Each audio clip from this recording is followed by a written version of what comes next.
Venezuelan president Nicolas മഡുറോയെ American സേന arrest ചെയ്ത് കൊണ്ടുപോയതിനെ തുടർന്ന് അടിയന്തരമായി യോഗം വിളിച്ചിരിക്കുകയാണ് UN രക്ഷാസമിതി. അമേരിക്കയുടെ നടപടി അപകടകരമായ കീഴ്വഴക്കമുണ്ടാക്കുമെന്നാണ് UN സെക്രട്ടറി ജനറൽ പറഞ്ഞത്. ഹെലികോപ്റ്ററുകളും യുദ്ധക്കപ്പലുകളും മാറിക്കയറി അവസാനം മഡൂറോ വിലങ്ങണിയിക്കപ്പെട്ട് ന്യൂയോർക്കിലെത്തിയെന്ന വിവരമാണ്. എന്തായാലും അമേരിക്ക പറയുന്നത് മയക്കുമരുന്ന് പ്രചാരണം ലക്ഷ്യം വെച്ചാണ് ഇത് ചെയ്യുന്നതാണ്. എന്നാൽ ശരിക്കും വെനസ്വേലയുടെ എണ്ണ ആണ് അവിടെ ഏറ്റവും വലിയ ലക്ഷ്യം. BP ജെയിംസ് ചേരുന്നു.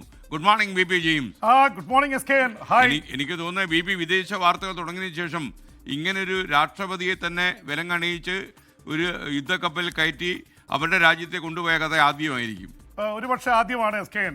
നേരത്തെ പനാമയുടെയൊക്കെ ഇതുണ്ടെങ്കിൽ നൊറീഹയുടെ കാര്യമൊക്കെ ഉണ്ടെങ്കിൽ 1989 അപ്പോൾ എത്രയോ കാലത്തിന് ശേഷമാണ്, ഏതാണ്ട് 10-16 വർഷത്തിന് ശേഷമാണ് പിന്നീട് ഒരു നീക്കം ലാറ്റിൻ അമേരിക്കയിൽ നടക്കുന്നത്.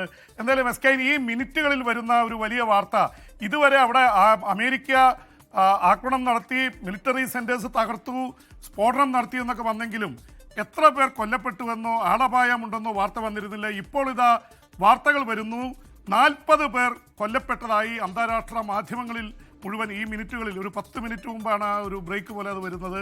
40-ലേറെ പേർ കൊല്ലപ്പെട്ടു എന്ന വാർത്ത വരുന്നു. അത് പ്രധാനമായിട്ട് മിലിറ്ററി സെന്റേഴ്സ് ആക്രമിച്ചിരിക്കുകയാണ്. അതിൽ സാധാരണക്കാരായിട്ടുള്ള ആൾക്കാരുണ്ടോ എന്നുള്ളത് വ്യക്തമായിട്ടില്ല. എന്തായാലും 40 പേർ ഈ അമേരിക്കയുടെ ഓപ്പറേഷനിൽ കൊല്ലപ്പെട്ടു എന്ന വാർത്തയാണ് വരുന്നത്. അതിനിടയിൽ ലോകമെമ്പാടും ഞെട്ടിയിരിക്കുകയാണ്. അമേരിക്കയുടെ ഈ ആക്രമണത്തിൽ അനുകൂലിച്ചും പ്രതികൂലിച്ചൊക്കെ ആൾക്കാരുണ്ട്.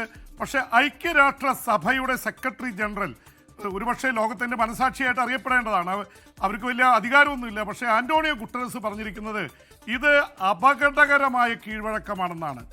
വെരി ഡേഞ്ചറസ് ആക്ട് എന്നുള്ള രീതിയിലാണ്. ഡേഞ്ചറസ് പ്രീസിഡന്റ് എന്ന് വെച്ചാൽ നാളെ ആർക്കും കയറി ഒരു പരമാധികാര രാഷ്ട്രത്തെ ആക്രമിക്കാമെന്നാണ്. നേരത്തെ നടന്നിട്ടുണ്ട്. ഉക്രൈനിൽ കയറി റഷ്യ ആക്രമണം നടത്തി, ഇറാഖിൽ അമേരിക്ക, അഫ്ഗാനിസ്ഥാനിൽ അമേരിക്കയും സോവിയറ്റ് യൂണിയനും, ഇങ്ങനെ ഒരുപാട് നടന്നിട്ടുണ്ട്. പക്ഷേ ഇത് ഒരു മിന്നൽ ആക്രമണത്തിലൂടെ ഒരു രാജ്യത്തിൻ്റെ പ്രസിഡന്റിനെയും ഭാര്യയെയും പിടിച്ചുകൊണ്ടുപോകുക എന്ന് പറയുന്നത് ഏതാണ്ട് എന്നറിയാം ഒരു അൺപ്രസിഡന്റ് ആണ്, കീഴ്വഴക്കമില്ലാത്ത ഒരു സംഭവമാണ്. ഹോളിവുഡ് സിനിമകളെ വെല്ലുന്ന കാര്യങ്ങളാണ് SKN നടന്നത്. അപ്പോൾ നോക്കുക, പുലർച്ചെ 2 മണിക്ക് കിടന്നുറങ്ങുന്ന പ്രസിഡന്റിന്റെ വീട്ടിലേക്ക് അമേരിക്കൻ സേന ഇരച്ചു കയറുന്നു. കിടപ്പ് മുറിയിലെ വാതിലടയ്ക്കാൻ പോകുമ്പോഴേക്കും അവരെ പിടിച്ച് അവരെ ട്രാക്ക് സ്യൂട്ടിൽ തന്നെയാണ് കൊണ്ടുപോയി അവിടെ ഒരു ഹെലികോപ്റ്ററിൽ കയറ്റി നേരെ കൊണ്ടുപോകുന്നത് യുദ്ധക്കപ്പലിലേക്കാണ്. കരീബിയൻ കടലിൽ കാത്തുകിടന്ന 11 യുദ്ധക്കപ്പലുകളിൽ ഒന്നിലേക്ക് കൊണ്ടുപോകുന്നു. അവിടുന്ന് യുദ്ധവിമാനത്തിൽ കയറ്റിയാണ് പിന്നീട് ഗോണ്ടനാമോ എന്ന കുപ്രസിദ്ധമായ ജയിലുള്ള ക്യൂബയുടെ അടുത്തുള്ള അമേരിക്കൻ താവളത്തിലേക്ക് കൊണ്ടുപോകുന്നത്. അമേരിക്കൻ താവളത്തിൽ നിന്നാണ് പിന്നെ ന്യൂയോർക്കിലേക്ക് കൊണ്ടുപോകുന്നത്. ന്യൂയോർക്കിലെ ഓറഞ്ച് കൗണ്ടിയിൽ നിന്ന് ന്യൂയോർക്ക് സിറ്റിയിലേക്ക് കൊണ്ടുപോകുന്നു. അവിടെ നിന്ന് തടവിലേക്ക് വിലങ്ങ് അണിയിച്ച് കൊണ്ടുപോകുന്നതിൻ്റെ ദൃശ്യങ്ങളൊക്കെ പുറത്തു വന്നിട്ട്. അപ്പോൾ എത്ര ഒരു യുദ്ധക്കപ്പലും 3-4 വിമാനങ്ങളും, അത് ഹെലികോപ്റ്ററുകളും യുദ്ധവിമാനങ്ങളൊക്കെ മാറിക്കയറി അദ്ദേഹത്തെ കൊണ്ടുപോയത്. ഇപ്പോൾ അദ്ദേഹം അവിടെ തടവിലാണ് എന്നുള്ള വാർത്തയാണ് വരുന്നത്. മയക്കുമരുന്ന് കടത്തിന് നേതൃത്വം നൽകി എന്നുള്ളതാണ് കുറ്റാരോപണം. പക്ഷേ യഥാർത്ഥ ലക്ഷ്യം അമേരിക്കയുടെ എണ്ണ തന്നെയാണ്. SKN, ലോകത്തിലെ ഏറ്റവും വലിയ എണ്ണ റിസർവ് ഉള്ള രാജ്യമാണ് വെനസ്വേല.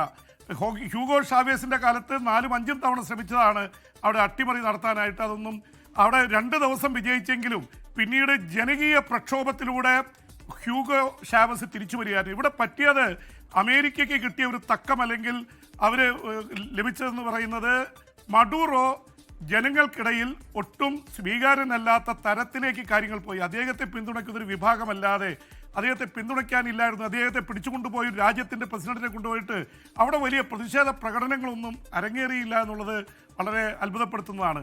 അതുകൊണ്ട് അവിടെ 80 ലക്ഷത്തോളം പേരാണ് SKN കൊളംബിയയിലേക്ക് രക്ഷപ്പെട്ടു പോയത്. 20,000 പേരെ കൊലപ്പെടുത്തി എന്ന വാർത്ത വരുന്നു. ഇതിൻ്റെയൊക്കെ പശ്ചാത്തലത്തിൽ ഒരുപക്ഷെ അമേരിക്ക തക്കം നോക്കി അടിക്കുകയായിരുന്നു എന്ന് വേണം മനസ്സിലാക്കാൻ SKN.